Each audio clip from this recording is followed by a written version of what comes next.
En esta computadora. Buenas noches a todos, que Dios les bendiga. Quiero pedirles perdón. La semana pasada corté la grabación, no hubo coloquio y eso fue accidental, por si acaso. El doctor Javier me dijo que era castigo divino, entonces no lo era.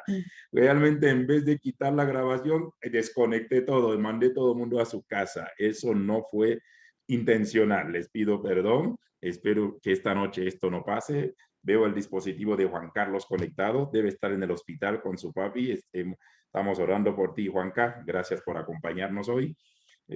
Sabemos que es un gran sacrificio. No ha dormido por noches enteras y confiamos que Dios haga un milagro. Bienvenidos sean todos, bienvenidas sean todas quienes están por primera vez. Y de hecho Isaías sabía un poquito los pormenores, pero tenemos la dicha de compartir con él. Estamos emprendiendo un desafío de entender algunos principios, enigmas, entender el mensaje, pero también estudiar a fondo detalles acerca del libro de Génesis. El primer libro, por lo menos en esta Biblia cronológicamente que tenemos. Y creo que las preguntas que han surgido han sido sumamente para romper cabezas, ¿no? A mí creo que muchos de los que estamos aquí, Eduardo, David, Isaías, mi persona, tenemos un personaje en común que hemos leído de él y hemos tenido la oportunidad de conocer y escuchar en persona, ¿no? Cuando él hablaba de Apocalipsis, hablando del doctor Juan Stam, murió hace poco, él decía que el libro de Apocalipsis tiene un nombre simpático, dice, se llama Revelación. Y luego dice más adelante, solo que algunos lo han querido oscurecer. Pues yo creo que algo similar también, ¿no? Yo en cada libro de la Biblia, no es voluntad de Dios de que este escrito que tenemos no sea ajeno. Creo que claramente con estudio serio y me atrevo a decir también revelación, el Señor está dispuesto a hablarnos. Y ahí tenemos la palabra. Así que el libro de Génesis, ese es el libro que hemos tomado como desafío. No sé si va a terminar para este año. Va a ser difícil que podamos terminar, sabiendo que algunos días a lo mejor las cosas puedan complicarse, la gente viaja, pero igual vamos a mantener nuestro estudio. Solo para recordarles que el segundo jueves, nuestro discipulado va a ser presencial desde la instalación de la iglesia, donde a partir de ahí volvemos a los estudios de la presencialidad, pero no se preocupen, mis amados que están fuera de Quito, los que están en Chile, en Estados Unidos, en México, ustedes van a seguir siendo parte de esto, solo que tendremos la dicha de hacer garabatos en el pizarrón. Creo que el único que sabe hacer eso es Isaías, lo hace muy bien en los Zoom, tiene que enseñarnos a nosotros de cómo hace sus garabatos desde el Zoom, nosotros no, todavía estamos en la edad de piedra, pero el domingo, creo que es el domingo 13, perdón, el jueves 13 o 12, tendremos nuestro discipulado, o el 9, no sé si Freddy me ayuda, pero es el primero, es el jueves del aniversario, el discipulado va a ser en la iglesia, tendremos la dicha de tener a estos personajes en una mesa redonda. Puede ser el mismo tema de Génesis como puede ser un tema que vamos a debatir todos y vamos a hacer la mejor conexión, el mejor streaming para que usted desde fuera del Ecuador, desde fuera de Quito puedas también ser partícipe. Permítame dar la bienvenida y de una vez vamos a darle la oportunidad. Yo creo que las preguntas van a ser después de que escuchemos algunas disertaciones, pero quiero dar la bienvenida a nuestro querido David, a nuestro querido Isaías y a nuestro querido Eduardo. Entonces, creo que vamos a empezar con Eduardo, David, si no me equivoco, o contigo.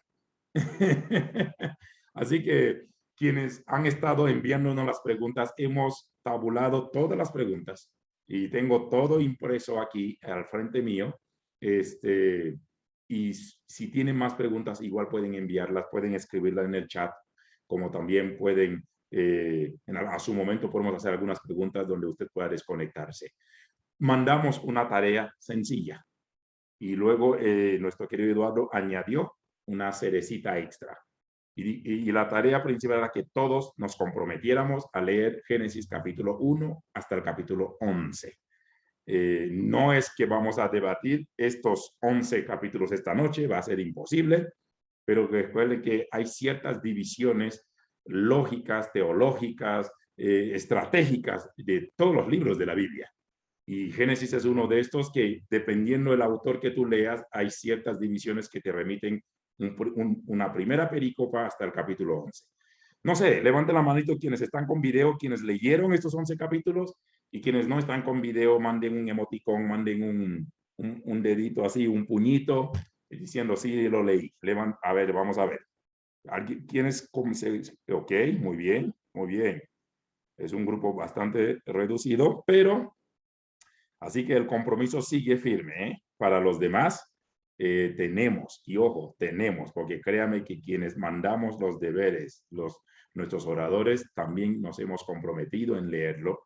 Por eso preparamos algunos insumos para ustedes, ¿ok? Si usted no tuvo la dicha de hacerlo para hoy, manténlo como tarea vigente para los siguientes momentos.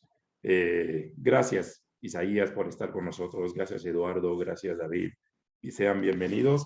Así que vamos a escuchar un primer o un segundo momento, un segundo abre boca acerca del libro de Génesis. Tocayo, estás desmuteado, así que eres la persona que va a tener la batuta. Hola, hola, bendiciones a todos, a todas, buenas noches o buenos días para el que pueda ver esto en horas diferidas. Yo no soy bueno para hacer diapositiva, yo soy más oral que visual, pero hoy dame por favor el host Con gusto. para poder pasar una diapositiva. Trataré de hacerlo lo más pedagógico posible. Estás de coanfitrión, no vaya a ser que por error tuyo nos votes a todos y luego me acusen a mí. Diablo. Bueno, entonces voy a poner, creo que esta que está aquí. Y aquí está.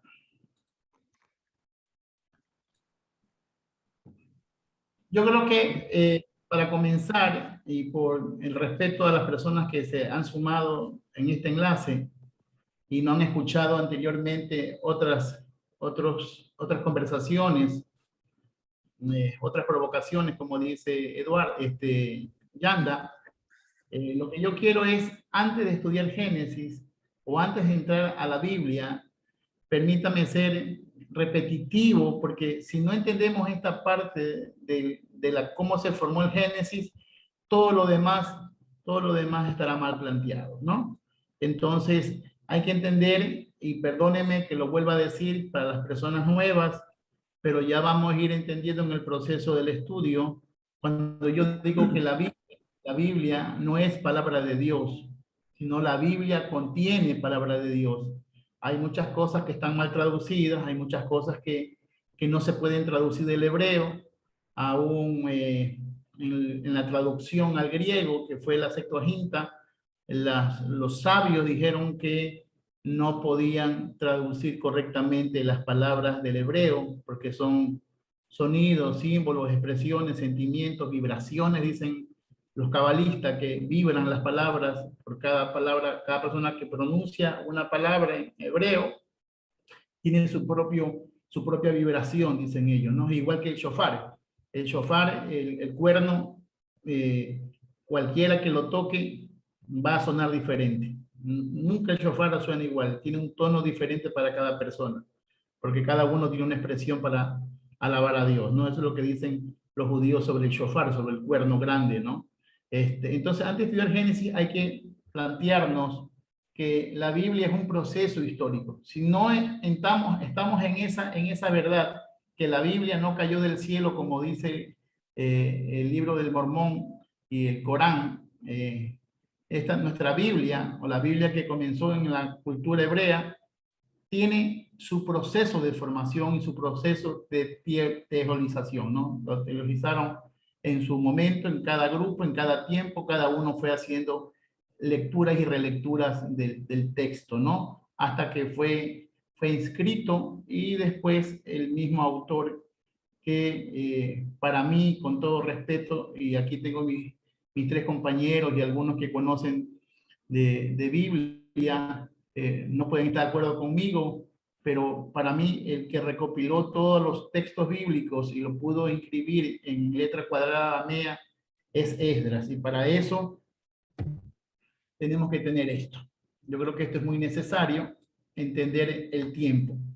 El momento en que se escribió el Génesis, ¿sí?, que comienza desde el tiempo de David, ¿sí?, por aquí más o menos en esta fuente que nosotros llamamos Yavista, esta fuente que está aquí en el Reino Unido, empezaron a recopilar en escritura paleohebrea, historias sobre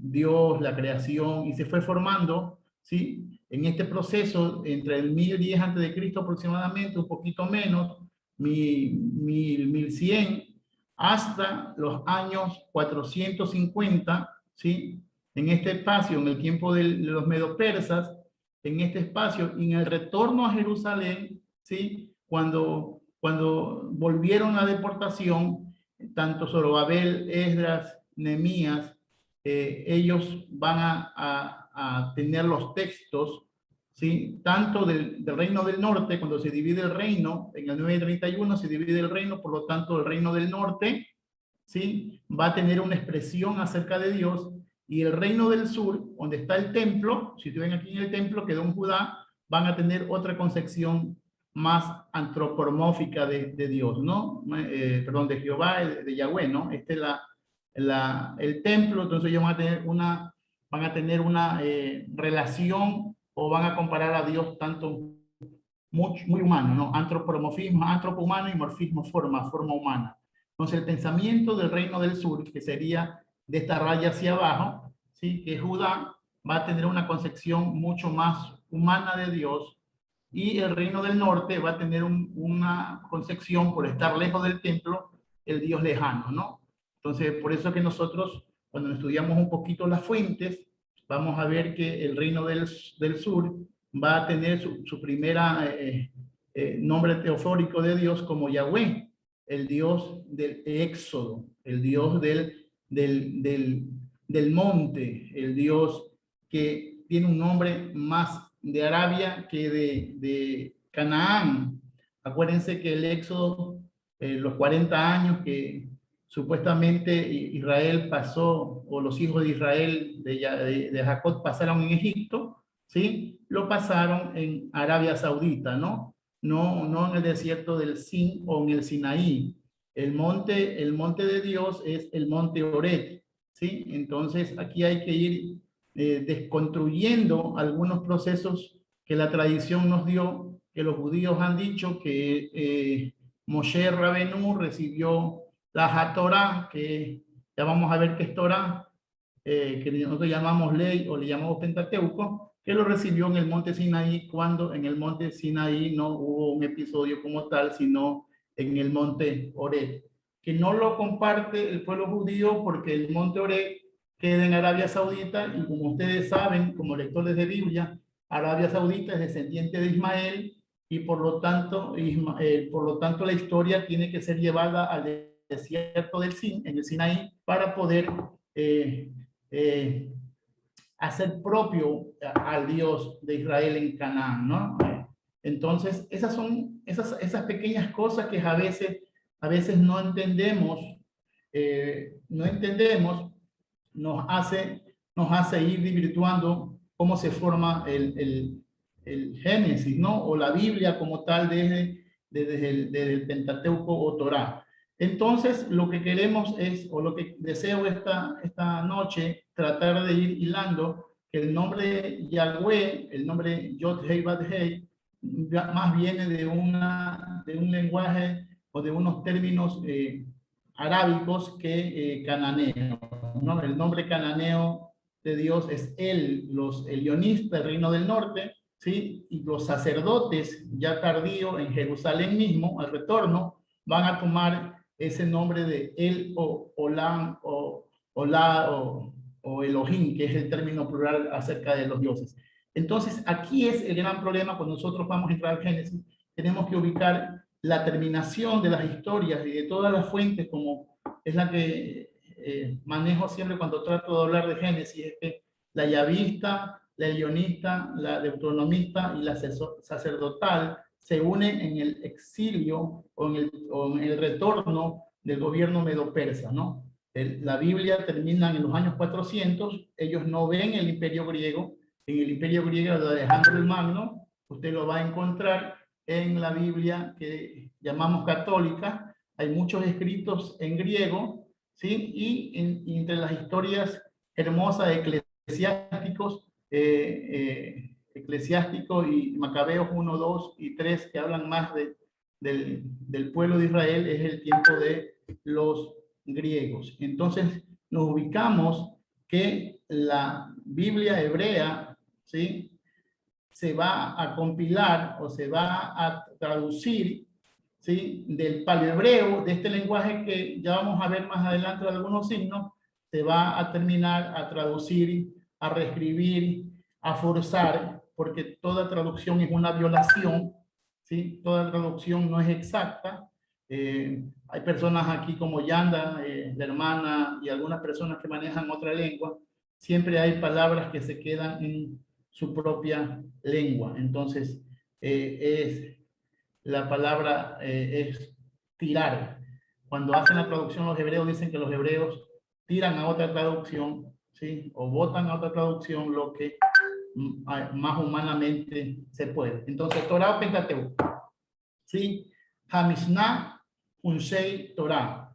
No se llama, los judíos no llaman a este libro totalmente Torah, le llaman los 5 libros de la Torah, ¿sí? Y la Torah viene de una palabra hebrea que es Jorah, que es enseñanza o instrucción. Nosotros hemos llamado siempre a la Torah ley, y aún cuando yo doy clase trato de juntarme a esta nomenclatura, a esta significado de ley, pero realmente la palabra Torah, ¿sí?, no es ley, sino enseñanza o instrucción.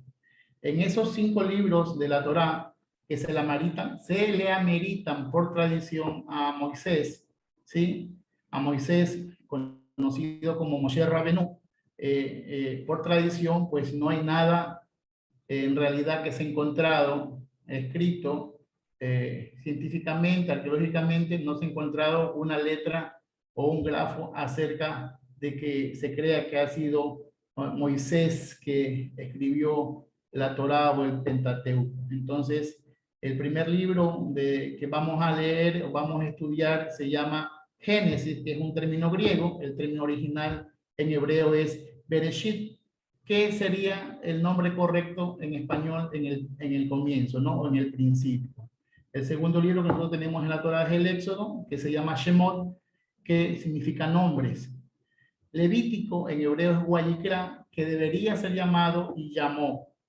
Número, Bekmibar, ¿sí?, sería el nombre correcto en el libro, en el desierto. Y Deuteronomio, Devarim, que serían palabras, ¿no? Dabar y Devarim, Dabar es palabra y es plural. Siempre el término en hebreo es un plural, por lo tanto ya no es palabra, Dabar, sino Devarim, que significa palabras. Eso más o menos para que ustedes vean que aún nuestros nombres, cuando estudiamos la palabra, o la Torá, la Tanakh hebrea, Antiguo Testamento, como usted quiera llamarle, Biblia hebrea, ¿sí?, ya van a comenzar a forzar las traducciones. Pentateuco. Nosotros le llamamos Pentateuco. Penta viene que significa 5, y teuchos o teujos, estuches o rollos. Lo que decía uno cuando pronunciaron la palabra Pentateuco, lo que están imaginando era esto: 5 estuches, 5 vasijas, ¿sí? La palabra libro, y siempre yo recalco, la palabra libro, tanto como se nombra en Josué, no se apartará de tu boca este libro de la ley. En el tiempo de cuando se escribieron el Pentateuco, la Torá, la ley o las enseñanzas, como usted quiera llamarlo, no existían libros. El libro se realiza a través de la imprenta con Gutenberg, 1700 y pico. Así que cuando habla del Pentateuco no habla de 5 libros que toda la vida nos ha enseñado, ¿sí?, o los 5 rollos, sino de los 5 estuches. Entonces en cada vasija había un rollo. El primer rollo se llamaba Bereshit, El segundo rollo se llamaba Shemot, Wayikra, Ben Mibar y Devarim. ¿Sí? Los libros de la Torá no tienen nombre. Génesis, Éxodo, Levítico lo pusieron los griegos cuando llevaron la traducción a la Septuaginta, ¿no? Es en el comienzo, nombres, llamó en el desierto palabras. Esos son los 5 nombres originales de los rollos de la ley. Y para que nosotros tengamos referencia de esto como un dato histórico, ustedes pueden ver Jeremías 32:14, que dice, así dice el Señor de los ejércitos. Y ahí hay un problema en la traducción, después veremos. El Dios de Israel toma estas escrituras, y esta escritura de compra sellada y esta escritura abierta, y ponlas en una vasija de barro para que duren mucho tiempo. Eso es un estuche. Como eran papiros que se destruían por la manipulación, se dañaban por la humedad, entonces ellos, para mantener el rollo en estado y que dure por lo menos un año de manipulación, lo guardaban en estuches para tenerlos conservados del medio ambiente. Esta locura que ustedes ven aquí es el proceso histórico de algunas tipos de letras, cómo se formó la letra en hebreo hasta llegar, ¿sí?, a una letra cuadrada, que es la última, que es la letra cuadrada aramaica, ¿no? Todo comienza con garabatos. Hay muchos escritos o muchos lugares que se han encontrado en piedras, ostracas o cualquier tipo de inscripción en algunas partes con estos símbolos, ¿sí?, que muchas veces no han sido bien traducidos, pues se han borrado, no han forjado bien la técnica. No sé, nosotros para encontrar el hebreo, como nosotros leemos ahora la letra cuadrada, aún sin vocales, porque el hebreo no tiene vocales hasta que salió la Masora, un grupo de eruditos que al ver que el pueblo nuevo, la gente nueva, los descendientes de ellos ya no hablaban hebreo, sino hablaban griego y latín en otras lenguas, tuvieron que, por delicadeza, empezar a inventar las vocales para que las pronunciaciones sean correctas, pues el hebreo no tiene vocales, son 22 consonantes, en cuyas consonantes estas letras también pueden ser utilizadas con sonidos guturales como vocálicos, pero no son vocales, no hay A como tal, no hay E como tal, no hay I como tal, ninguna de las vocales nuestras, sino que sonarían a través de sonidos de faringe, laringe y aún algunas nasales, ¿no? Y así suenan guturalmente las palabras. Si ustedes algún momento vieron la película de Mel Gibson sobre, no me acuerdo el nombre, de la crucifixión de Jesús, Mel Gibson está hablando arameo, ¿no?, que es una lengua mucho más antigua que el hebreo, ¿sí? Entonces, yo lo que quiero es que ustedes vean el proceso que las letras han tenido, y comenzaron con cabeza de vaca, cabeza de toro, con casa, con puerta, y aquí hay diferentes, muchos investigadores o muchos personas que trabajan en los textos le dan los significados más aproximados según sus investigaciones. Ojo, cabeza, diente. Entonces, yo lo que he tratado de que ustedes vean es que cuando dice, y lo quiero hacer, tratar de, antes de entrar a Génesis, hacerlo para que ustedes vean las dimensiones de conocimiento que se pueden tener de la cultura hebrea, de la cultura de Medio Oriente, que las letras, por ejemplo, dice en Apocalipsis 1:8, yo soy el alfa y el omega, el principio y el fin. Nosotros vemos a una A, que sería el alfa y la última letra de omega, pero realmente si nosotros somos detallistas en pensar las cosas, sabemos que Jesús no podía hablar griego a la gente que hablaba, a su gente que hablaba hebreo o arameo. Entonces, yo lo que quiero aquí es tratar de configurar, antes de entrar al Génesis, tienen 30 y pico de preguntas, y que a veces a la gente le gusta ir a la respuesta, pero no nos gusta a veces escuchar los procesos para poder deconstruir lo que no fue traducido, ¿no? Ahí ustedes ven las 22 consonantes del hebreo: Aleph, Bet, Gimel, Daled, Hei, Bat, Zain, Het, Tet, Yod, Kaf, Lamed, Men, Nun, Samet, Hain, Pen, Sadi, Kof, Rei, Shin. Ahí falta otra letra más que lo ubican, que es el Shin, Sin y Tau. Son 22 consonantes, no hay vocales. Hay letras que se llaman Marten-Lation, que son las que se usan como vocales, pero esto es lo que usted va a encontrar en el hebreo, es lo que usted va a encontrar, si usted estudia Génesis, usted tendrá que poder, yo no digo leer, aunque sea reconocer cada palabra o cada letra, ¿sí? Aunque después nos vayamos a los diccionarios o los comentarios o los compendios para poder ver cuál es la traducción más correcta a estas palabras. Ahora lo que yo quiero también, y yo sé que tanto mis tres compañeros podrán participar después de esta presentación pastoral que he hecho.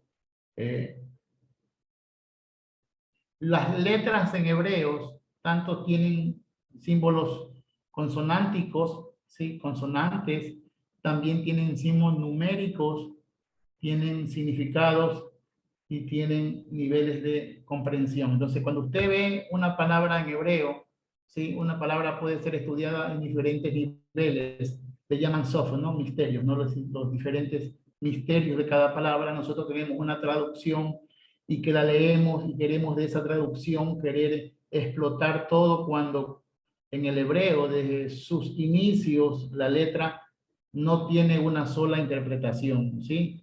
No tiene una sola lectura, tiene diferentes formas de entenderse, depende de la persona que la estudie, y esa persona que la estudie va a tener la capacidad, según sus estudios, sean estos cabalísticos, sean estos cualquiera que sea camúldico, van a poder entender cada palabra. Una palabra se puede descomponer por letras, por símbolos, por signos, por significados. Entonces, mire, Aleph, que es la primera letra, es uno y es Dios. Cabeza de toro, también comenzaba con cabeza de toro, o el principio, ¿no? De las cosas, ¿no? La letra 2, que es Bet, que es testimonio, ¿sí? Significa testimonio, también es casa adentro, o también se le llaman el maestro. Cuando uno estudia en otros niveles, usted va a ver que cuando usted entra al internet va a encontrar unas locuras y unas especulaciones que le va a dar miedo. Lo que le digo es, tenga un poquito de paciencia, de amor, para poder ver lo que ellos ven, pues ellos tienen otros estudios y tienen otros símbolos, otras capacidades de entender cada letra. Entonces, 3 es divino, ¿sí? Pero también el Gimel es un camello, es un hombre de pies, es un hombre rico, así también lo interpretan los sabios de Israel. La letra Dalet, que es la letra D, también es el número 4, que es el gobierno o puerta de tienda. El Agei, que es el número 5, usted cuando ve en el hebreo original o ve un periódico en hebreo, usted no va a ver el número 5, va a ver la letra Hei o la letra Aleph, que es 1, ¿sí? Entonces, el número 5 es imperfecto, y en el paleohebreo decir, mire de aquí, atención o alerta, algunos llaman hombre feliz. Depende, digo, depende del lector para que puedan ver. La wow es el número 6 y significa humano, ¿sí? Clavo, estaca o gancho. Estas cosas yo les digo por qué. Yo sé que ustedes la van a ver con más calma, la van a repetir en sus casas. Lo que yo quiero que vean, que aún cuando ya veamos la creación, vamos a ver que cada letra en el estudio gamátrico, los eruditos bíblicos en el año 400, 450, usaron todo este bagaje que han aprendido de los fenicios y de un poco de gente que tenía el múltiplo de 9, que es la escuela fenicia. Tanto lo que hemos estado en la escuela sabemos que nos hacían hacer la prueba del 9 y tantas cosas más. El número 9 es el número de cambio, es decir, el 9 es cambio, también lo pueden conocer como canasta, pues la letra T es como una canasta, la G es inmortal, ¿sí? Cerca o separación, y el número 7 es perfecto. Por eso que usted va a ver que en el día 6 Dios hace al humano, es un poema, y es lo que tratamos la semana pasada, hacer una introducción. que los 11 primeros capítulos del Génesis, ¿sí? Es el poema teológico. Si usted cree, y con todo respeto para los oyentes, para los que van a ver este video, si usted es un creacionista y cree que la creación fue exactamente como está escrita, se lo respeta, ¿sí? Se lo respeta. Solamente le pido que pueda escuchar y pueda ver que en el proceso de formación de la escritura hebrea, los escritores, los inspirados, eh, aquellos que pudieron escribir, también pusieron su bagaje, su conocimiento en ese poema de la creación, en ese poema teológico que le da el principio a todo el pueblo hebreo, ¿sí? Van a formar sus intereses, ¿no? Van a poner sus intereses. Nosotros la Biblia sagrada, inspirada por Dios para el pueblo judío, es más que un libro sagrado, su esencia de ser, su carta nacional, es su partida de nacimiento, su registro civil, como decía la semana pasada, es su registrado de la propiedad, donde sabe dónde están las dimensiones de su pueblo, de su tierra, su tribu. Entonces, para ellos la Biblia, más que sagrada, tiene muchas cosas más, ¿no? Hay mucho cuestión política, mucha cuestión, muchos intereses, ¿sí? Es por eso que cuando yo me atrevo a decir que la Biblia no es palabra de Dios, sino que contiene palabra de Dios, aunque se escuche feo, cuando hacemos un estudio serio de la palabra de Dios que está en la Biblia, vamos a ver que hay muchos intereses humanos. ¿Qué quiero hacer esta noche? Voy a tratar de explicar un poquito, ¿sí? Sobre estas cuestiones rapiditos y solamente era para tocar el tema, ¿sí? En esta forma se escriben las primeras letras hebreas. Esto es paleohebreo, protocananeo, ¿sí? Y esto ya es un hebreo cuadrado. Aquí, ¿sí? Es el nombre de Dios. Lo que yo quiero que ustedes antes de comenzar Génesis vean que se puede leer de otra manera el hebreo con sus significados, y también se puede leer el Génesis desde la crítica histórica, gramatical y literaria, ¿no? Esta vez he tocado para que ustedes vean que no creo, porque quizás más adelante los estudios van a ser mucho más fuertecitos y van a pensar que uno no tiene el nivel de creer en Dios. Por lo tanto, lo que quiero esta noche es tratar de implantar en ustedes que en el hebreo tienen muchas dimensiones, y hoy podemos ver una dimensión sobre el nombre de Dios. El nombre de Dios es Yod, Hei, Bat, Hei, ¿no? YHWH. Aquí está en diferentes procesos históricos de la letra, ¿no? El pradohebreo, el protocananeo y el hebreo cuadrado. En estas inscripciones, tanto la de aquí como la de acá, se han encontrado muchos manuscritos del tiempo de David y inscripciones en piedra, pero lo que no tenemos, ¿sí? Es un libro completo o un rollo completo o una tabla completa sobre algún libro de la Biblia. Han reconstruido la Biblia en paleohebreo, han hecho escritos sobre signos y símbolos, pero realmente arqueológicamente no se ha encontrado un libro como tal de Moisés, o mucho más complicado, no se han encontrado las tablas de la ley, no se sabe en qué idioma están escritas. Los judíos oran y prejuran decir que está en hebreo, pero en el tiempo de Moisés se manejaba estos términos, ¿no? Estas letras, estos grafos, ¿sí? El hebreo ya es una letra que ya es en el posexilio, ¿sí? Una letra aramaica, ¿sí? Hebreo y paleohebreo o protocananeo son las lenguas que se fijaron en el tiempo de Moisés. Entonces, si algo se escribió, o Moisés escribió en egipcio, o Moisés escribió, si escribió algo, escribió en este tipo de grafos, ¿no? Estos son los símbolos de aquellos tiempos, y nosotros cuando escuchamos una conversación o un estudio del hebreo, siempre el hebreo va a decir que Dios habla hebreo y que Adán hablaba hebreo y que Abraham hablaba hebreo y que Dios hablaba hebreo y que no. Esas son las cosas que a veces a mí me ofenden como estudioso de la palabra.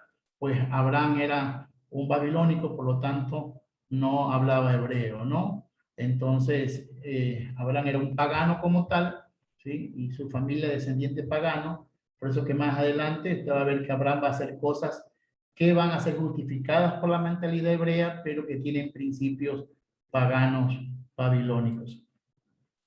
Solamente para seguir la línea, ¿sí? Por ejemplo, la primera letra decíamos que se llamaba Dios, era uno, cabeza de toro, principio. ¿Por qué Aleph es Dios? Porque Aleph, cuando se debarata o se divide en el estudio cabalístico, van a ver que va a tener dos letras Yod, que es el número 10, ¿sí? Que son las Y, y una Bau, que es la W. Entonces, lo que vamos a ver es que cuando descomponemos el nombre, la letra Aleph, que significa uno, cuando lo descomponemos, se va a tener un valor numérico de 10, de 6 que es Bau y de 10 que es Yod. En total van a dar 26 y 26 dan igual a 8. Yo sé que ustedes querían escuchar de Génesis, pero yo quiero que ustedes vean esta dimensión para las personas nuevas, para los hermanos que no han escuchado esta clase nunca conmigo. Quisiera que ustedes vayan asentándose que lo que vayamos a hablar a futuro, ¿sí? Tanto Isaías como Eduardo o Jan David, hay diferentes tipos. Entonces, vamos a tener un proceso en cuanto a Isaías, que va a hablar un tipo de interpretación. Eduardo es mucho más científico en sus términos, o más estudioso en la crítica, quizás va a dar otras explicaciones sobre las formaciones y todas estas cuestiones más, pero lo que quiero es que esta noche ustedes y yo, nosotros vayamos aprendiendo un poquito sobre por qué las comparaciones de los nombres, los valores de los números, eso vamos a poder en su momento si tenemos tiempo. Por eso digo yo, si yo llego hoy día a Génesis 1.1, para mí ya es un milagro, aunque va a ser muy difícil entender Génesis 1.1 cuando no entendemos cómo se forman las letras y los valores numéricos que se llaman gamatría. El nombre de Dios sí está compuesta por 4 letras, Yod, Hei, Bat, Hei, que a su vez Yod vale 10, como ustedes los van a ver si ustedes repiten otra vez el video, Hei vale 5, Bau vale 6, Bau, perdón, me equivoqué, y aquí es Hei, que vale 5. En total, el nombre teofórico de Dios, del Yavista, va a sumar 26, y 6 y 2 es 8, igual al valor numérico de Aleph. Por eso que Dios es uno, Aleph es Dios, o se lo compara con Dios, porque el nombre de Yahweh o Yahvé, como ustedes quieran llamar, Jehová mal traducido al español, también tiene el número de 8. Y si ustedes se dan cuenta, el número 8 en nuestra tabla es inmortal, ¿sí? Por eso que Salmo dice, porque nuevas son cada mañana. En nuestra versión se habla de misericordia, pero en original habla de bondad, ¿sí? Y más como bondad de madre, ¿no? Porque nuevas son sus bondades cada mañana. Entonces, es lo que quiero que ustedes vuelvan otra vez, cuando ustedes miran ahora en paleohebreo, ¿sí? El nombre de Dios, ¿sí? La Bao también se llama mano, Yod se llama mano, Yod significa en hebreo mano o palma de la mano, perdón, Yod significa mano, porque Kaf es palma de la mano, otra letra que se llama Kaf significa palma de mano, pero en cambio la palabra mano, según el símbolo de la Yod, que es mucho más antiguo que todos estos nombres teofóricos de Dios, ¿sí? Es del codo hasta la palma de la mano. Este es un brazo desde el codo hasta la palma de la mano, así se lo dibujaba, ¿sí? Mano es desde el codo hasta las palmas de las manos. La segunda letra era Hei, ¿sí? Que es atención o letra, o mira, así se lo dibujaba antes que haya letra. Antes que esta letra se escribía con atención, alerta o mirar. La tercera letra es la Vau, y la Vau era clavo, gancho o estaca, que después quedó como la Bat, que nosotros entendemos en cuadriculado aramaico. Y otra vez se repite la letra Hei. Entonces, lo que dice en paleohebreo, el nombre de Dios, Yod Hei Bat Hei, antes que salgan un poco de teología, ¿sí? Es mano, atención, clavo, gancho, atención, o mira el clavo, mira la mano. Esto es lo que realmente sería si nosotros, y perdónenme para hacerme pastoral, pero yo digo es que cada cosa nos lleva a Jesús, Si nosotros vamos al texto a destruirlo, destruir la tradición, yo creo que sería bueno ir asentando que todo nos lleva a Jesús, ¿sí? El que lee la Biblia, el que va a la Biblia sin saber quién es Dios en nuestra vida, Jesús, yo creo que ya estamos desvirtuando las cosas y nos perdemos en el mar. Si aún los grandes eruditos bíblicos dicen que uno se puede perder, es el libro dentro del libro, dentro del el Talmud dice que es el libro dentro del libro, dentro del libro, dentro del libro, dentro del libro, hasta que la persona se pierda. Hay mucha gente que por hacer estudios muy serios de la palabra dejaron lo esencial, ¿no? Y yo quiero esta noche para comenzar estos estudios que van a ser quizás más fuertes, van a ser en su momento cada uno de mis amigos expositores, van a dar su acertada interpretación a cada cuestión bajo la cultura, bajo la historia y bajo la tradición. Sí quisiera dejar asentado que esto es hermoso ver que coincidencia o no, como siempre he dicho, la letra Aleph destruida o descompuesta va a ser Yod, Hey, Yod, mano, clavo, mano, ¿sí? Eso es dos manos y un clavo, ¿no? Las manos clavadas, ¿no? Cuando ustedes leen papiros egipcios, ustedes van a ver que van a ver olas, un cuchillo o dos cuchillos y otra ola, y eso quiere decir que el mar se abrió o hubo algo en el mar. Son símbolos como ellos van a interpretar, así que yo puedo ver, o el judío también puede ver que Aleph, que es Dios, también significa descompuesto, manos clavadas, ¿no?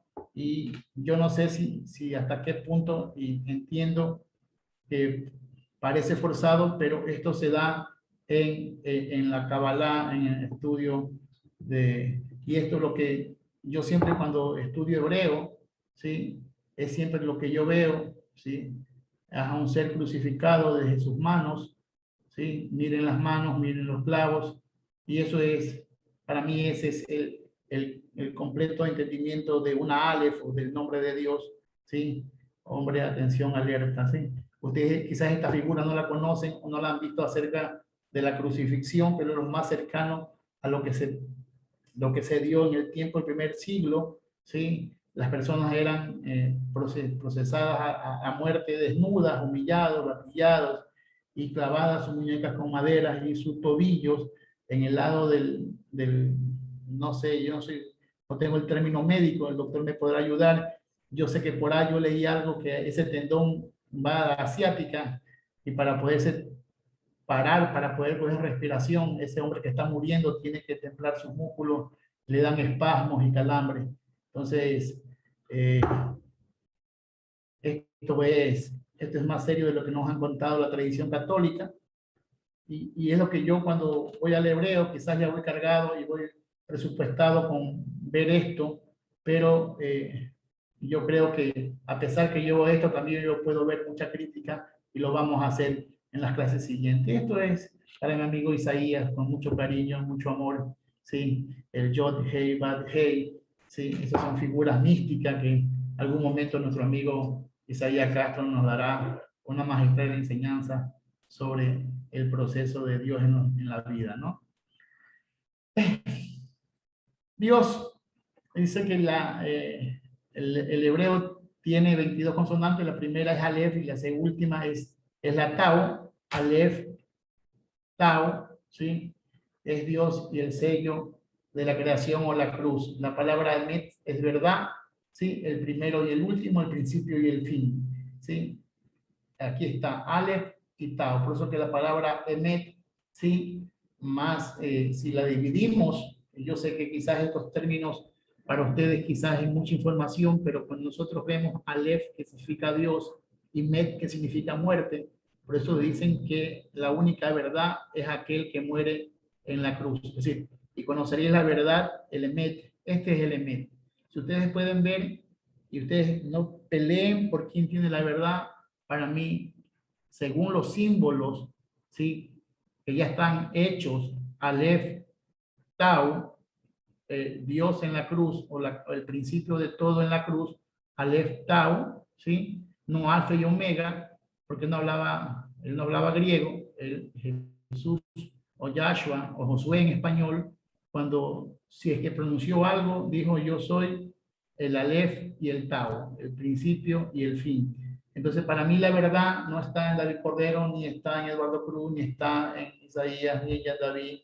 No la tiene usted. La única verdad está en el que murió en la cruz, crucificado, el Dios en la cruz.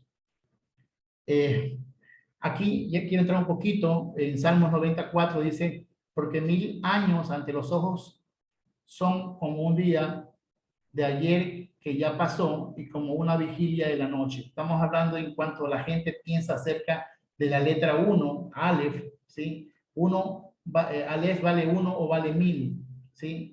En los valores numéricos, Aleph, así como vale 1, es Dios y todo lo que es cabeza, también Aleph tiene un valor numérico de 1000. Por eso que en segunda de Pedro 3:8 dice, pero amados, no ignoréis esto, que para el Señor un día es como 1000 años y 1000 años es un día. Lo que está diciendo el escritor de esta epístola de Pedro es que como los judíos sabían que Aleph vale 1 o vale 1000, ¿sí? Dios en su soberanía, el Señor, Adonai, en su soberanía, él podía coger un Aleph y lo podía hacer valer por 1 o a su vez lo puede hacer valer por 1000. Esa es la filosofía desde el principio del hebreo.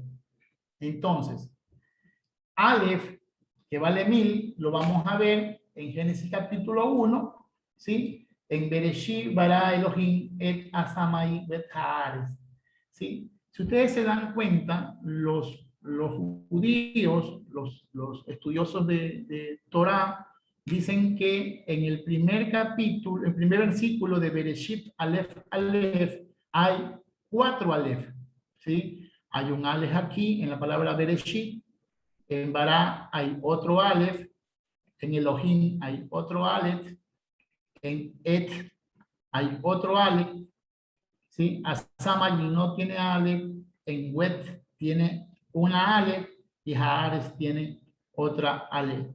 Quiere decir que ellos que son creacionistas, porque el hebreo es más creacionista, cree que la tierra, en Génesis capítulo 1, cuando Dios formó la creación, le dio un tiempo de vida a la tierra. Ellos dicen que la tierra para ellos va a durar 6000 años. La creación de Génesis capítulo 1 va a durar 6000 años, ¿sí? En el año 6000, supuestamente se acaba este proceso de este eón, de este tiempo, ¿no? De este proceso de vida. Ellos tienen esa enseñanza. Cuando nosotros estudiamos un poquito de estudios ya profundos del hebreo, ellos te van a explicar sobre los Aleph que están en cada palabra y que hoy estamos por la letra 5, que estamos poniendo 5000, yo no sé, Isaías tiene algo de cálculo, 5700, 800 y pico. Entonces, para ellos, desde la creación han pasado 5000 y pico de años y estamos próximos a llegar al año 6000. En la creación, asimismo, en el día 1, Dios, ya vamos a ver un poquito una foto que tengo por ahí. En el día 1, Dios va a ver si tengo por aquí. Aquí está. Por favor, quiero que vean esto. Esto es lo que está en Génesis capítulo 1. Si ustedes han leído bien, ¿sí? El primer versículo de Génesis capítulo 1:1 no comienza la creación. En el 1:1 eran las 7 palabras místicas que los judíos podían explicar a todo el pueblo sobre el tiempo de la creación. Entonces lo que dice Génesis 1:1, en el Bereshit bara Elohim et Asamai bet Haaretz, quiere decir que las 7 palabras cósmicas explicaban todo. Originalmente eso es lo que había de la creación. Antes que el pueblo de Israel se vaya al exilio, en la traducción, en la tradición oral, que era la tradición que como comenzó a pasarse de generación en generación, ellos explicaban simplemente que en el principio su Dios creó los cielos y la tierra, ¿no? Pero después de que se van al exilio y van pasando diferentes tipos de exilio, pues yo creo que uno de los exilios que se puede llamar exilio como tal, violando un poco el significado exacto del término, un momento del pueblo que salió de su comunidad fue en Egipto, el segundo tiempo fue en el desierto, el tercer tiempo aún en Canaán, ¿sí? Y se van pasando exilios, ¿sí? O procesos de cambio. En otro momento fueron los asirios en el reino del norte que se llevaron invadido. Babilonia también exilió completamente a todos, y Medo-Persa, y cada uno de estos grupos étnicos, culturales, fue dándole algo de su bagaje teológico, ¿no? Israel es un pueblo muy temprano en el tiempo, en la línea histórica del mundo. Israel es un pueblo muy temprano de creación. Hay pueblos que están mucho más antiguos, como Egipto, Nínive, aún China y estas Asia y el África. Hay pueblos mucho más antiguos que el pueblo de Israel, la nación de Israel. El pueblo como tal, su cultura, fue aprendiendo de diferentes culturas de su alrededor y fue incorporando en su teología diferentes teogonías, ¿no? Formas de cómo cada uno de estos países, de estas naciones, tenían el conocimiento acerca de su formación, del cosmos, ¿no? O de la Tierra. Entonces, en este poema, usted va a ver aquí, que aquí ha habido muchas discusiones queriendo encontrar resultados históricos o científicos, que quizás, sin dudarlo, tiene que haberlo, ¿sí? Pero lo que en Génesis capítulo 1, ¿sí? De 2 en adelante, ahí empiezan a hacer teorías, los seminarios antiguos. Yo no sé si alguien escuchó, y ahora que podamos conversar con mis amigos, vamos a ver que la primera creación, que la segunda creación, porque Génesis capítulo 1, 2 dice, y la tierra estaba desordenada y vacía. Entonces eso se llama la teoría de la reconstrucción o de la repoblación del mundo. Es decir, nosotros hemos hecho tanta especulación al texto y cada uno cree entender una verdad. Yo hoy puedo afirmar que esto solamente es un balbuceo acerca de las diferentes dimensiones de conocimientos de un estudio bíblico. Hay cientos de aquellos, y para mí muchos de ellos son válidos, aunque algunos son descabellados. Entonces, en este poema de la creación, que se crea al final del exilio medo-persa, en el momento de los medo-persas, esta creación es de la fuente sacerdotal. La fuente de los sacerdotes, a los que regresan, los únicos que tenían poder económico o tenían poder jurídico en el exilio, en el regreso del exilio de Babilonia, de Medo-Persa, perdón, eran los sacerdotes. Entonces, este capítulo de Génesis capítulo 1 sería la última, si no una de las últimas escritos para la Tanakh hebrea, ¿no? Para la Torá, para las enseñanzas. Esto se escribe, se impronta en el tiempo de Esdras. Los sacerdotes, los teólogos de aquellos tiempos, con todo el bagaje que habían recibido de todas las culturas, quiera o no paganas, van a crear, ¿sí? Van a crear esta fórmula. ¿Inspirada por Dios? Desde luego que sí, pero con su ¿qué? Con todo su bagaje mitológico, que se llama el ropaje mitológico. Entonces, esto lo van a hacer a través de ¿qué? De una gamatría, con intereses personales y propios. Esto no lo hacen al azar, no lo hacen porque tienen necesidad de contar la creación. Ellos en este capítulo, en el 1, que es el último, que es una fuente ya vista, van a poder implantar muchas cosas, ¿sí? Van a poder aclarar muchas cosas. Hay muchas formas de entender el nivel del Génesis capítulo 1. Primero hay que entender que el Génesis, ¿sí? En este capítulo 1, ¿sí? Se va a mantener bajo lo que se conoce la ley del vasallaje, la ley del vasallo, el rey y el vasallo. ¿Qué decía la ley del vasallaje? La ley del vasallaje decía que cuando dos iguales se encontraban, luchaban, y el que perdía debería ser esclavo y adorar a sus dioses. Los pueblos paganos tenían diferentes tipos de dioses. Panteón babilónico, el mundo de los dioses de los egipcios, ¿sí? Los asirios, los babilónicos tenían miles de dioses, había dioses para todo, ¿sí? A un el dios Caos, que es el dios que va a mantenerse en muchas culturas, ¿sí? Ese dios Caos, ¿sí? Que nosotros vemos que en el principio era todo un caos total. Ese término que nosotros vamos a entender que es caos como un alboroto. Para el pueblo de aquellos tiempos, caos era representado como un dios, el dios de la destrucción que mantenía todas las cosas en desorden. Y aquí van a ver que ellos van a explicar que Elohim, su Dios, el Dios de Israel, va a luchar con caos. Y una vez que lucha con caos, ¿sí? Elohim le gana al caos y va a formar dioses inferiores.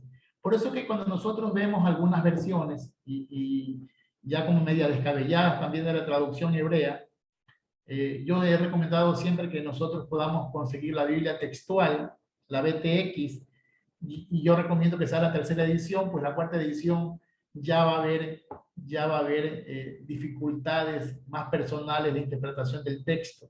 Y ya se lo digo por qué. Porque en esta misma concepción mental de que Elohim, el Dios de Israel, lucha con caos, en esta historia, usted, aunque no lo vea, hay una guerra cósmica de dioses en la mentalidad intencional del escritor, en un grupo intencional de escritores, van a poder ver cómo Dios y Caos van a luchar y Caos va a perder y Caos va a tener que humillarse ante Elohim y todos esos dioses que las culturas paganas tenían como dioses superiores, los dioses fuertes, Elohim los va a crear como dioses inferiores o como sirvientes de él.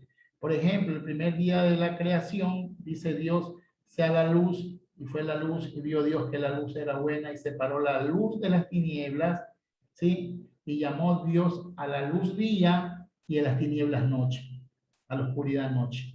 Entonces, mis queridos hermanos, usted cuando lee el texto en el nivel cristiano, usted va a ver hermoso como Dios separa la luz de las tinieblas, ¿sí? Y qué lindo que forma la luz, aunque aún no forme el sol. Entonces, para el pueblo judío, ¿sí? Que está luchando o que está saliendo de un exilio más de lo que ha pasado, ellos no tenían personalidad cultural, no tenían inicio de una teogonía, no sabían cómo defenderse ante los pueblos paganos, no sabían si mañana otra vez los deportaban o si iban a otro pueblo, cómo podían ellos decir que su Dios es el Dios todopoderoso, el Dios de dioses que se van a ver en los textos, ¿sí? El Rey de Reyes, el Señor de Señores, cómo poder defender la fe hebraica. Los judíos van a formar todo este poema creacional hasta el 11 para poder dar los inicios y las bases teológicas, entre comillas, del Dios de Israel, ¿no? Entonces, la luz, que no es el sol, la luz en algunas partes adorada y las tinieblas también son adoradas, son dioses. La luz y las tinieblas son adoradas. El día es adorado, la noche es adorada. Hay culturas que tienen culto en la oscuridad, hay gente que tiene cultos en la luz, hay gente que se viste de blanco, y ustedes, algunos aquí ya conocen santerismo, y se visten de blanco, y se van a la playa de blanco, y hacen fiestas de blanco. Entonces, hay cuestiones que a veces nosotros, sin yo creer en ese mundo espiritual que muchos de ustedes creen tan fuerte, yo creo que tienen intencionalidades de alejarse de Dios. Para mí, el más grande pecado es alejarse de los preceptos del Eterno. Entonces, en el primer día, Dios crea el sol, perdón, la luz y las tinieblas, ¿sí?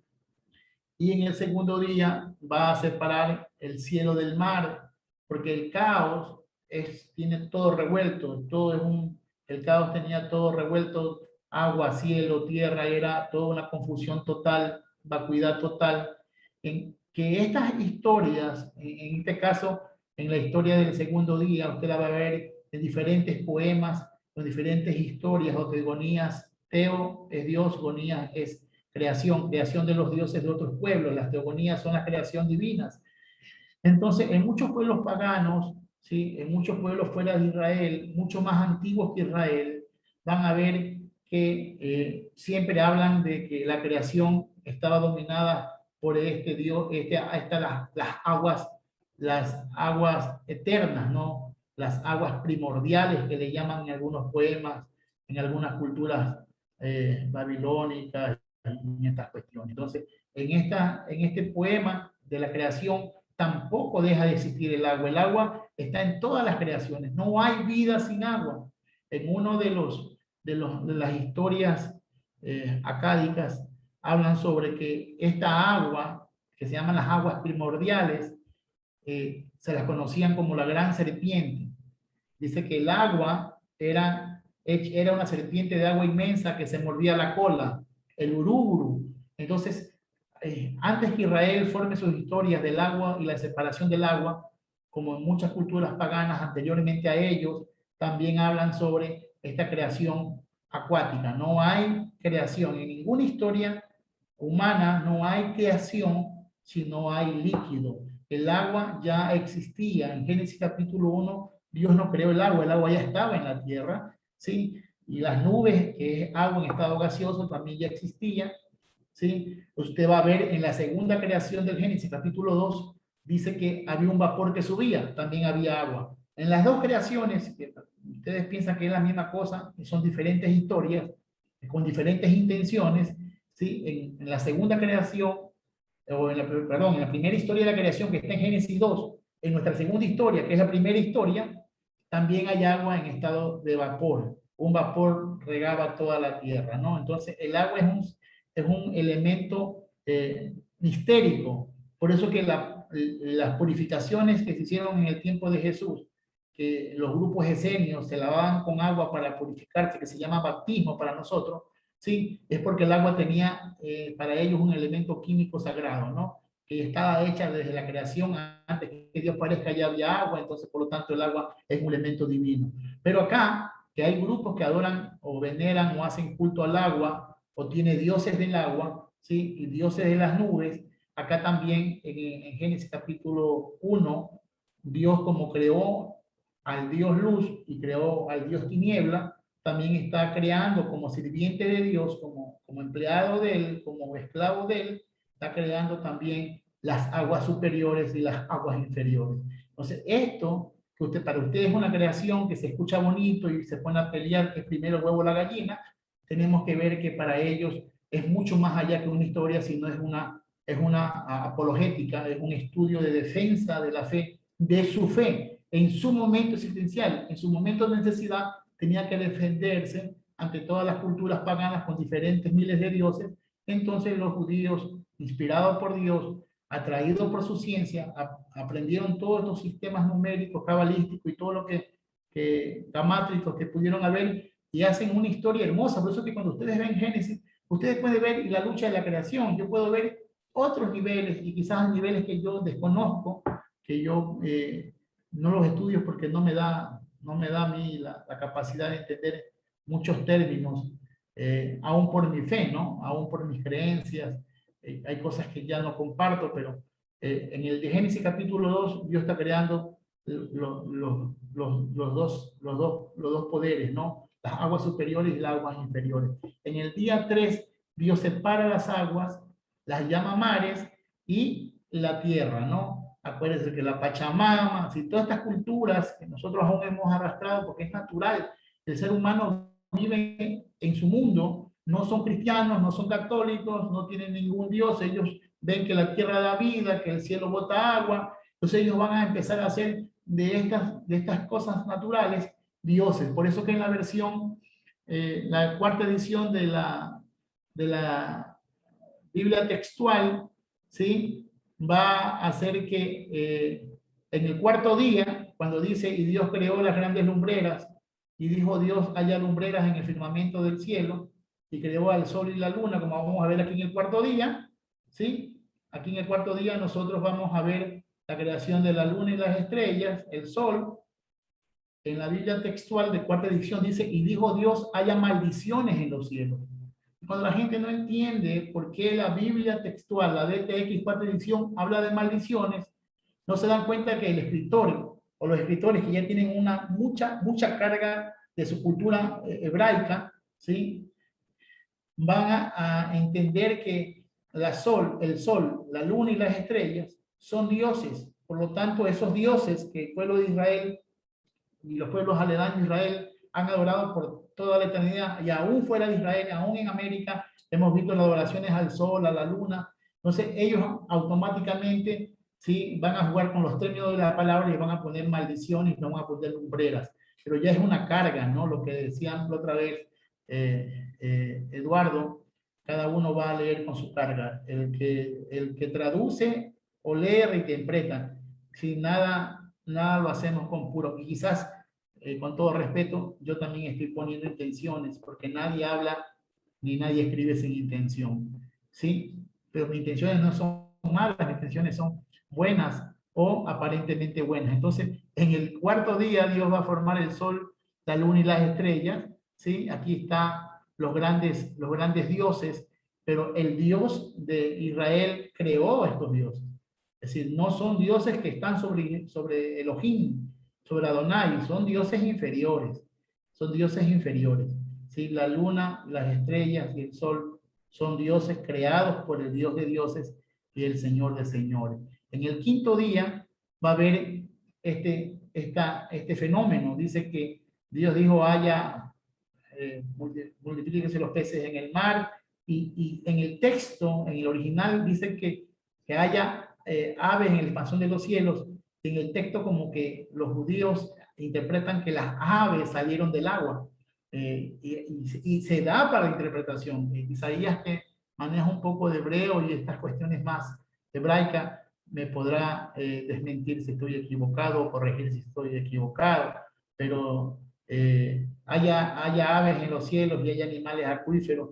Y aquí también hay otra creación de dioses. Algunos animales y algunos seres, ¿sí?, son adorados. Aún aquí, en esta figurita inocente de aves y peces y animales, también para muchas culturas, Dagón, el dios pez, ¿sí?, y muchos dioses, ¿sí?, alados y acuíferos. Entonces, aquí también Dios está creando dioses inferiores.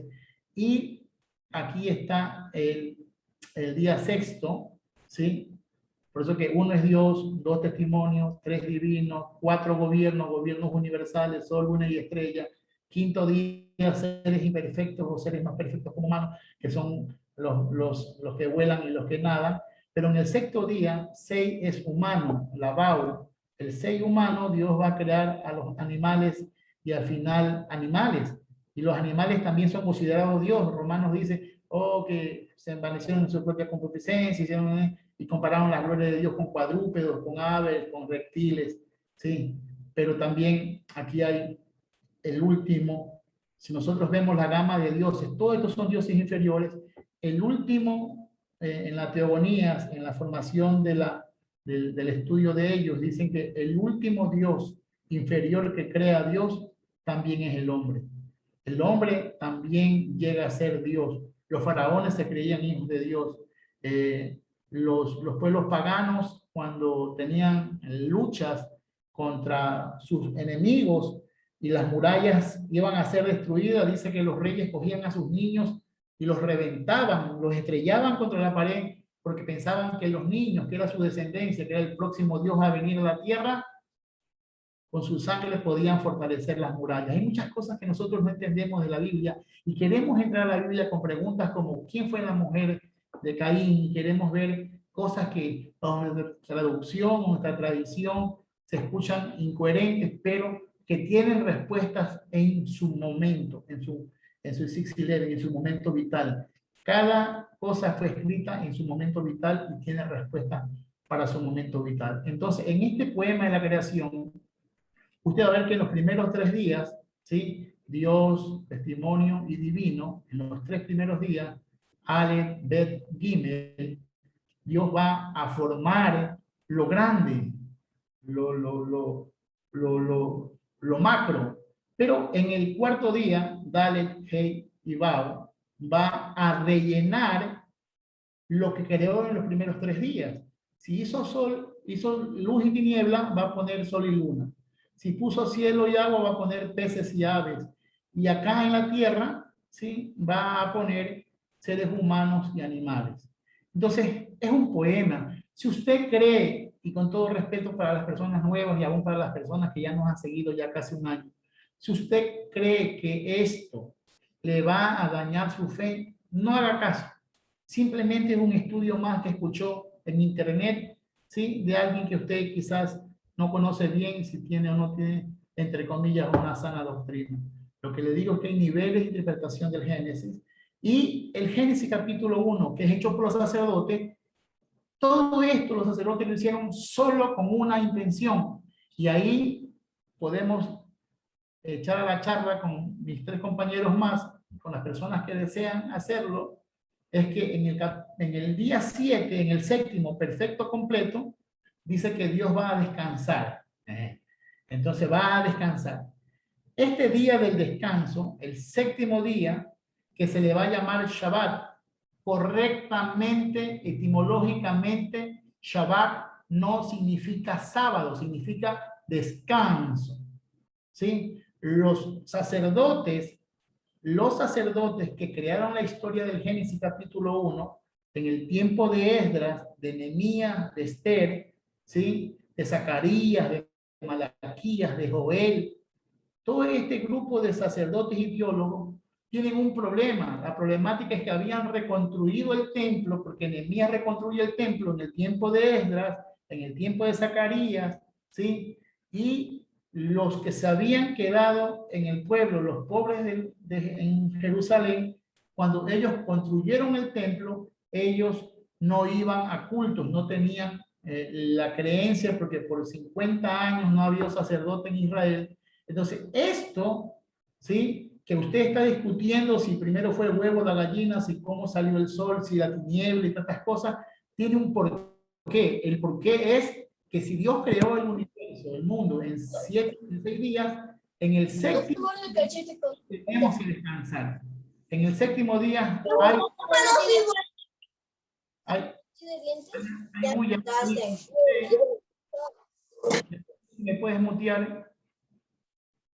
Bueno, entonces en el 7º día va a descansar. Es decir, todos los creyentes o todos los que están en Judá, en el regreso del exilio, tienen que tener un día de descanso, Shabbat, para ir al templo a alabar al Dios de la creación. ¿Sí? En el Shabbat se recuerda la creación. El estudio que se da en Shabbat, que es el día de alegría, el día de festivo, donde se toma vino, donde se come, donde se baila, es para recordar los 6 días de la creación. Pero el interés político religioso que tenía la creación de Génesis era que todos vayan al templo, porque no iban al templo. Y no iban al templo, y no, al no ir al templo, al Gran Mizcán, que había reconstruido Nehemías, al no ir al templo, lo que no había eran recursos para la mantención del templo. ¿Sí? A veces nosotros vemos la Biblia con esos ojos tan espirituales, pero no vemos los intereses, ¿sí? Que en la Biblia hay para la fuente sacerdotal que él escribió. Entonces, por eso que junto a este gran poema de la creación de Génesis capítulo 1, que vamos a entrar a detalle los siguientes días, vamos a ir desconstruyendo un poquito los versículos junto con ese ritmo, las siguientes décadas. Las siguientes décadas, está bien, vamos a encontrar que en ese mismo tiempo Zacarías o los escritores de Zacarías van a poner en boca de Dios: maldito soy con maldición, pues todo el pueblo me ha robado, en que te hemos robado en tu diezmo, en mi diezmo y ofrenda, trae los diezmos al alfolí y hay alimento en mi casa. Esta es la escuela, que todos tienen que ir en el Shabbat al templo, a mi casa, a dejar diezmos y ofrenda para que haya alimento en la casa de Yahweh. Entonces, la intencionalidad de la creación, ¿sí? Que hay muchas intenciones, tanto defender a Dios en medio de los dioses, como en el descanso. Y el Shabbat como tal, el Shabbatú es una tradición que se aprendió en Babilonia y no se aprendió en Canaán, ¿sí? El gran Shabbat se lo aprende en Babilonia, y las lunas nuevas y el Shabbat se aprenden, esas fiestas se aprenden más en Babilonia que en el pueblo hebreo. Entonces ellos adoptan este descanso para Yahweh. Al salir de Babilonia, entran a los medopersas, y los medopersas los regresa a tu tierra, y ahí ellos van a hacer todo lo cultico. Entonces dirán ellos: y ahora, cuando nos manden, o Dios nos mande a otro país exiliados, si nos mandan a Ecuador, en Ecuador adoran al cuy, los mandan y adoran al cuy. ¿Quién es cuándo el cuy es Dios? No, tu cuy no es Dios, porque en el 6º día, en los animales rastreros, Dios formó a tu cuy. Ah, qué bien. Vamos a Estados Unidos y allá está el águila. No, el águila Dios lo creó, tu Dios águila ¿sí? Dios lo creó en el quinto día. Ah, nosotros adoramos al sol. Ah, tu Dios es creado por mi Dios en el cuarto día. No, que yo adoro los mares. Mi Dios es creado. Yo soy satánico, adoro las tinieblas. Ah, mi Dios creó también las tinieblas. ¿Sí? Este panorama creacional en estas teogonías de la cultura hebrea están representados todos los dioses habidos y por haber. Por eso que aún cuando Jesús le dice, ¿no habéis leído que en su ley vosotros sois dioses? ¿Sí? A veces nosotros dejamos esas enseñanzas a media y no decimos de a dónde y por qué el escritor bíblico, ¿sí? Las dijo, no las dijo Jesús o Yeshua, las dijeron, las escribieron con intencionalidad. Vosotros sois dioses. Así dice su ley, dice, en su ley dice que vosotros sois dioses. ¿Por qué? Porque los últimos dioses creados por Dios es el hombre y la mujer. El hombre y la mujer, la humanidad, también son ser dioses, ¿sí? Y también ese es el gran problema de que muchas personas adoran aún a sus propios seres, exageradamente a sus hijos, y también tienen dioses e ídolos, ¿sí? Y yo creo que, yo no sé a qué hora terminamos, yo creo que voy a terminar. Ya terminó. No, no terminó, pero aunque sea, puedo Ay, decir Dios mío. Muy hemos bien. Deja- muy levemente, Génesis muy levemente, pero Génesis tiene diferentes niveles interpretativos. Usted puede hablarlo desde el español, violando todos los contextos históricos y redaccionales del texto. Puede usted entrar a cada letra del hebreo y demorarnos una vida, como lo han hecho los cabalistas y los talmúdicos. Podemos leerla de una forma científica y tirar todo abajo y decir que algunas cosas son verdad. Es decir, es lo que yo quiero que ustedes sepan antes de estudiar Génesis.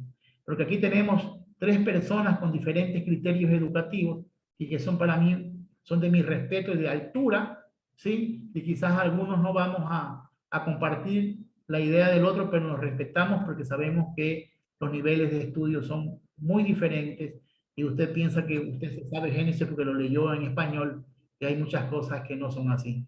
Así que no sé.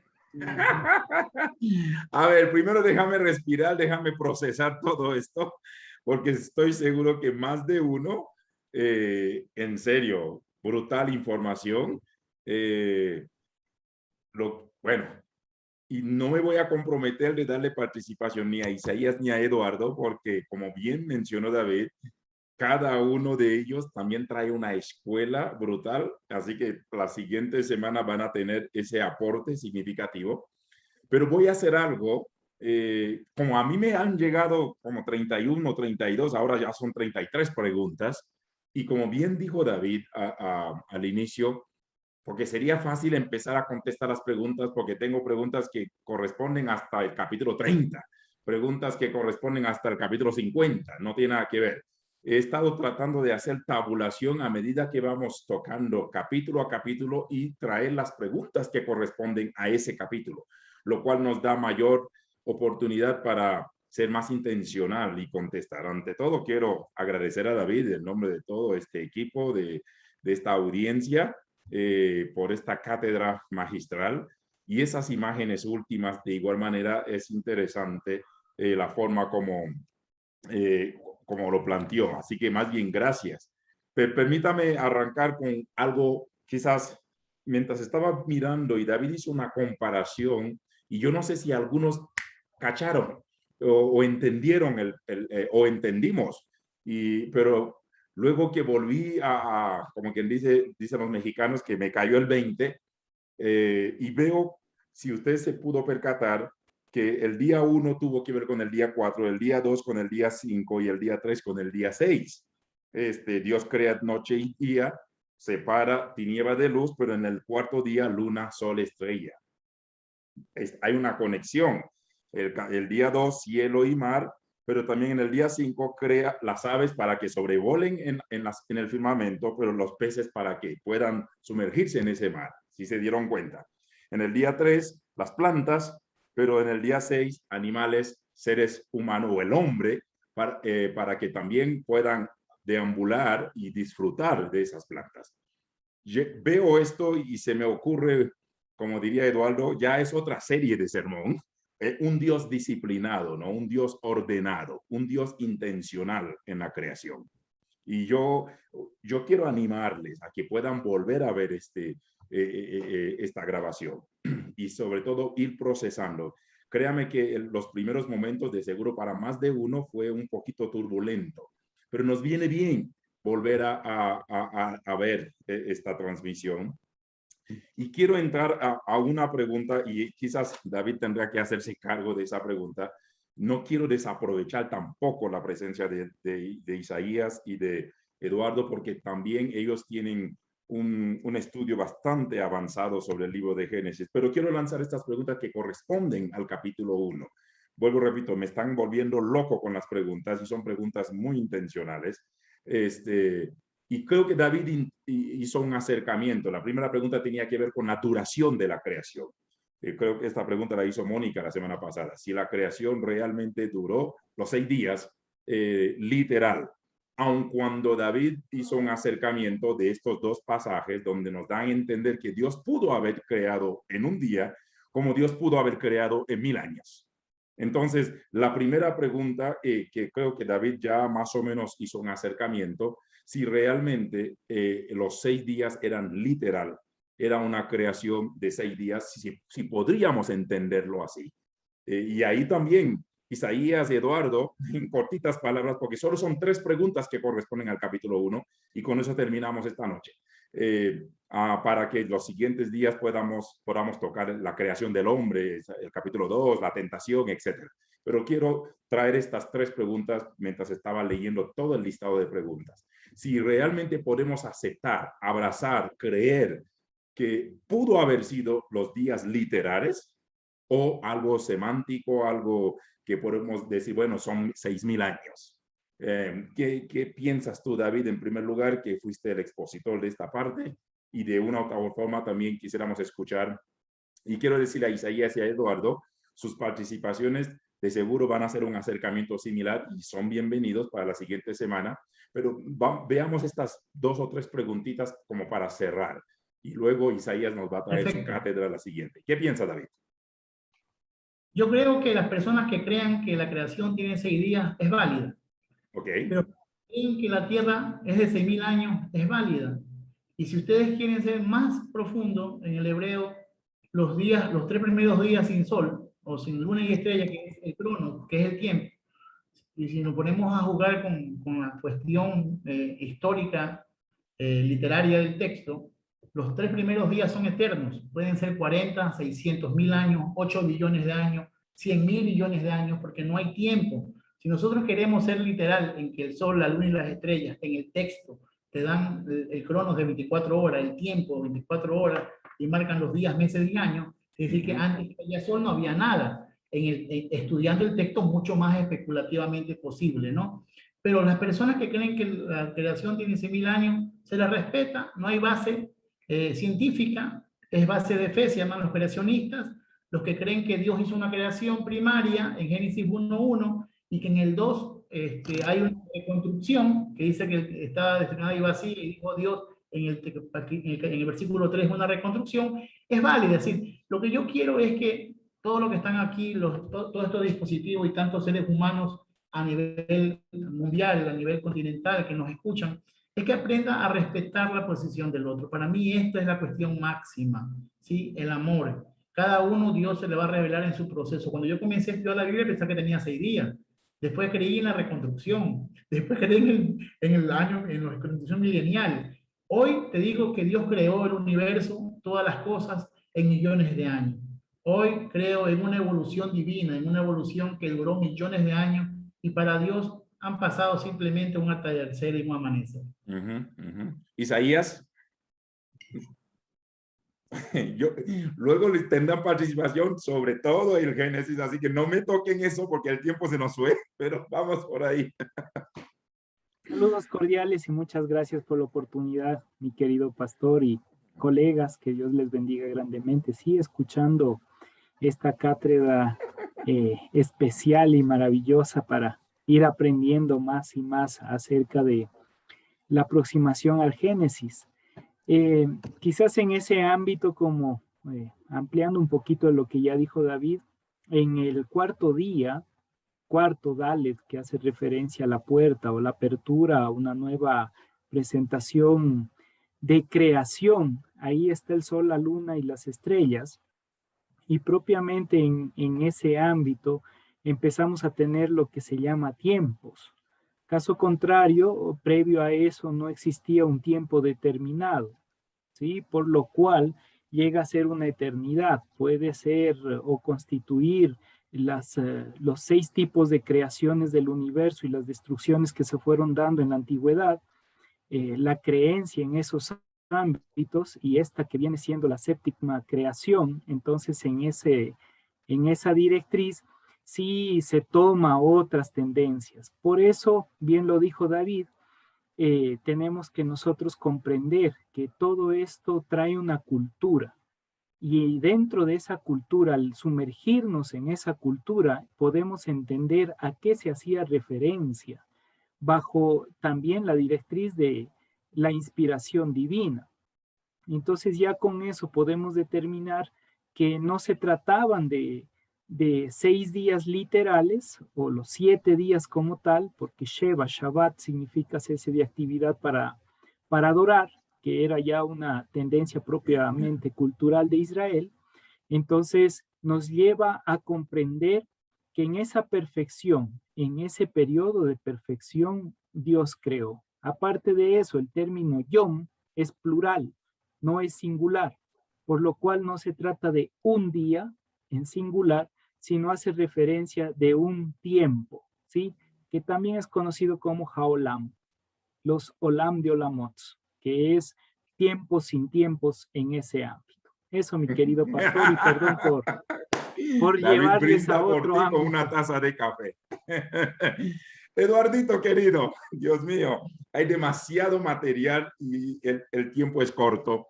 Y pues queremos honrar a quienes se han quedado aún pasadito las 9. Regálanos unos minutos extra y les prometemos que vamos a terminar cuanto antes para solo terminar estas preguntas con respecto al capítulo 1. Gracias, Eduardo, por estar. Bienvenido, sabiendo que él tenía un compromiso, una entrevista por Facebook Live, por YouTube. Le dije, viejo, te quiero aquí. Tú eres los jueves, tú eres parte de esto. Me dijo, está bien. Y dejó la entrevista y estuvo desde el inicio. Gracias, Eduardo, de corazón, por compartir con nosotros. Yo había dicho algo la semana pasada respecto del trasfondo en el que se escribe no solamente el Génesis, sino toda la Biblia, pero obviamente estamos hablando ahora del Pentateuco y particularmente el Génesis. El trasfondo ayuda mucho a entender el porqué de este tipo de relatos. Me gusta mucho el axioma que dice, fuera del texto no hay salvación. Lo que finalmente nos quedó fue el texto. Y el texto presenta una realidad eminentemente teológica. Y por supuesto, pues ya lo ha dicho David con bastante claridad, que todo el telón de fondo tiene que ver con provocar que el pueblo que está viviendo una etapa de esclavitud, una etapa lastimera, que haya por lo menos un descanso, un cese de las actividades. Y obviamente hay que hacer una especie de construcción de los orígenes, de cómo se creó todo. Y ahí me parece que también es clave entender el famoso término bará, ese crear o al crear, como dice el amigo Yatensi Bonilla, ¿se refiere a qué? A algo que ya estaba constituido o a construir de la nada. También hay que entender el trasfondo mesopotámico, también ya lo mencionó David en su alocución, porque toda esta cuestión, esta parafernalia de los dioses, la forma en la que ellos creían que era la estructura de la humanidad, de alguna manera los redactores de Israel las demitologizan, es decir, vacían el contenido del mito, de los mitos creacionistas de ellos, y le añaden su propio plus de significado. Y en esa nueva significación que le dan, aparecen otra serie de elementos. Yo no me atrevo a decir mucho más, porque creo que ya hay mucha información. Sí. Y yo soy muy apegado a lo que hoy enseña la neuropedagogía. y me gusta respetar los periodos atencionales. Mm. Hay un tiempo que se puede dedicar, y ya creo que abundamos bastante, que es el tiempo de la información, del tiempo de la percepción. Hay que dejar el tiempo a la digestión. Me parece que ya hay mucha información, porque podríamos seguir hablando mucho más, mucho más, mucho más. Y como bien decía David, y dijiste tú también, aquí hay personas de diferentes niveles, unos entenderán de una forma, otros de otra forma. Hay diferentes sentidos de aprendizaje y no quisiera decir mucho más de lo que ya he dicho, pero simplemente reitero, este es un texto, aquí hay una narración, y es una narración eminentemente teológica, no tiene que ver nada con lo científico, no está explicando nada de cómo fue que el mundo se creó. El trasfondo mesopotámico explica que había un caos. De hecho, hay una especie de binomio en la Biblia que es recurrente, que tiene que ver con el caos y cómo Dios transforma ese caos. Sí. Y desde el inicio ya lo está diciendo, ¿no? Todo lo que es caótico, Dios lo transforma. Sí. Y por ahí va el hilo conductor o el hilo narrativo de la lección de esta noche. No quisiera decir nada más. Seguro. Gracias, Eduardo. Voy a dejar las demás preguntas, pero las voy a dejar como tarea para todos. Y creo que Eduardo dijo algo en cuanto, bueno, antes de mencionar lo que dijo Eduardo, solamente para recordarles en cuanto a todos estos monstruos marinos, una de las preguntas que han suscitado, todo tiene que ver que si la creación de los dinosaurios y todos esos animales, si Adán y Eva compartieron, convivieron con ellos. La otra pregunta tiene que ver con el Shabbat, que David ya tuvo un acercamiento, que de seguro tanto David, Isaías y Eduardo van a hacer profundizándolo más bien. Si ese descanso, porque significa que es el fin de la obra de Dios o Dios sigue creando. Y obviamente quizás trato de entender la pregunta si el descanso significa no hacer nada, en otro término, ¿no? Y creo que también hay que entender el concepto de descanso o del Shabbat bíblico y nos viene bien. Y con lo que decía Eduardo, y tiene razón, porque creo que la Biblia, no sé, por eso algunos nos hemos matado con diferentes acercamientos de que si la Biblia contradice la ciencia o viceversa, o si la ciencia contradice la Biblia, sobre todo en la creación y en muchos temas. Yo escuché desde que era muy pequeño, alguien decía, bueno, la Biblia nos dice el qué y la ciencia nos dice el cómo. Y obviamente vamos a tener obviamente acercamientos de algunos estudios de grandes pensadores, de científicos, etcétera, pero también el fin de esto es que podamos tener qué sé yo, un bagaje mucho más completo. La última pregunta es como muy mía y cuando tanto Eduardo y David mencionaron, si ese desorden que hubo, porque yo escuché a mis 12, 13 años, alguien dijo, como dice, la tierra estaba desordenada y vacía, dice alguien, y escuché claramente en una prédica, debido a que el diablo, el maligno, el Satanás había sido destronado y vino y le fregó la vida a Dios en la tierra. Entonces, y desbarató todo en la tierra. Ahora es pregunta mía, pregunta muy evangélica, muy existencial. Así que estas 4 preguntas va a ser trabajo obligatorio para iniciar la siguiente semana y seguiremos todavía en el poema de la creación del libro de Génesis. Mi hermana hizo una pregunta la semana pasada si en el capítulo 1 habla de crear y en el capítulo 2 habla de formar. Entonces, ¿cómo se engrana eso? Y David ya empezó a contestar de que hay diferentes creaciones, si se han dado cuenta, tanto en el capítulo 1, tanto en el capítulo 2. Así que me están dejando un trabajo de estar sumarizando todo esto. Pero cierro con la pregunta la única que hicimos que tuvieron las participaciones de nuestros amados. Respeto y creo profundamente lo que acaban de decir.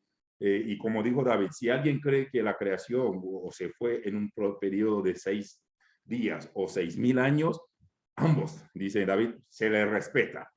Y curiosamente no dice que tienen razón. Yo quiero, eso es algo muy mío, el concepto del tiempo, la atemporalidad de Dios, el Dios que trasciende tiempo y espacio. Y quizás la pregunta que es como para mí mismo, yo, Jean David Larochelle, haciéndole, o sea, personalmente, a mí no me cuesta creerlo, si son 6, si son 6,000 años. Yo creo en un Dios atemporal, un Dios que simplemente está por encima del tiempo, por encima del espacio, por encima, porque nuestro Dios es eterno, lo hemos hablado, ¿no? Entonces, a mí no me choca ni me afecta, ni me destrona, ni me siento, me podrán decir, bueno, siga estudiando, siga viendo la ciencia, siga, está bien, pero quizás aquí hay un concepto de fe, un concepto de relación, un concepto de experiencia, un concepto de creer que mi Dios es soberano. Yo no tendría inconveniente, pero tampoco es descabellado pensar que pudieron haber sido 6,000 años, los estudios, la ciencia. O sea, tenemos que hacer un estudio mucho más objetivo, un acercamiento mucho más real. Sí creo profundamente que Dios pudo haber hecho todo en los 6 días, así de sencillo, como también pudo haberlo hecho en los 6,000 años, si pensamos en estos versos que también David nos compartió. Pero vuelvo, repito, no es un tema acabado, no está agotado el capítulo 1, así que la tarea para la siguiente semana, vuelvan a leer el capítulo 1. Quizás lleguemos a tocar el capítulo 1 y el capítulo 2, exageradamente hasta el capítulo 3. No sabemos, porque tanto David como, perdón, espero que Isaías pueda estar con nosotros sabiendo que ya tiene compromiso adquirido los días jueves, pero también sería bueno que podamos escuchar un acercamiento de este mismo poema, porque como bien dijo David, celebramos esta bendición que tenemos del acercamiento que puede tener Eduardo, del acercamiento de Isaías, nuestra persona, David. Realmente al sumar eso, realmente es un complemento fascinante. Así que quiero dejar estas preguntas para la siguiente semana. Hubiera querido que 2 o 3 también tuvieran preguntas esta noche, sobre todo del capítulo 1, pero el tiempo no nos ha permitido. Son las 9:17 y queremos respetar su tiempo de descanso, que va a ser su Shabbat, porque ese es también un Shabbat. Así que no queremos atormentarles. Algunos han ido saliendo porque tienen compromiso, lo cual es normal, y no quisiéramos forzarles a quedarse. Pero vamos a venir la próxima semana con estas preguntas para iniciar y luego un acercamiento diferente, otras perspectivas para seguir enriqueciéndonos y enriqueciendo el proceso de enseñanza-aprendizaje. Que Dios les bendiga a todos. En serio, Isaías, nos agrada muchísimo que hayas vuelto, que tú estuvieras con nosotros. Nuestro querido Eduardo, como siempre, certero, puntual con los comentarios, y David, al permitirnos sumergirnos en imágenes, en cuadros como estos, de corazón, muchísimas gracias. Quienes se sumaron los últimos minutos y quienes van a ver esto en tiempo diferido, les saludamos y apreciamos también su tiempo y el voto de confianza que ustedes nos dan como Iglesia Mishar en compañía de estos grandes colegas para seguir compartiendo la palabra del Señor. Vamos a orar. Muchísimas gracias a todos. Buen Dios, gracias esta noche por permitirnos compartir este pequeño coloquio.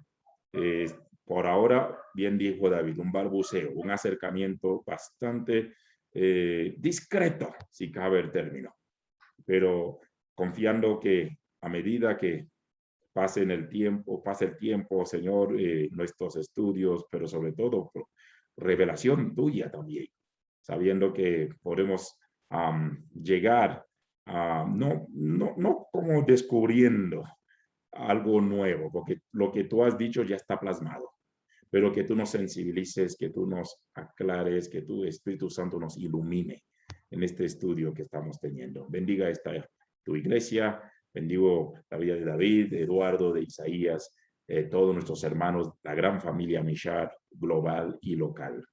Gracias por esta noche en Cristo Jesús. Amén. Si tuvieran preguntas, con toda confianza, pueden hacerme llegar a mi celular. Vamos a dejar el chat habilitado unos 5 minutitos. Si todavía usted quiere escribirlo al chat, gustosamente lo haremos llegar a nuestros amados. Que Dios les bendiga. Esta vez quiero finalizar la transmisión sin cortar, porque si algunos quieren cotorrear unos segunditos más. Un abrazo para todos. Buenas noches.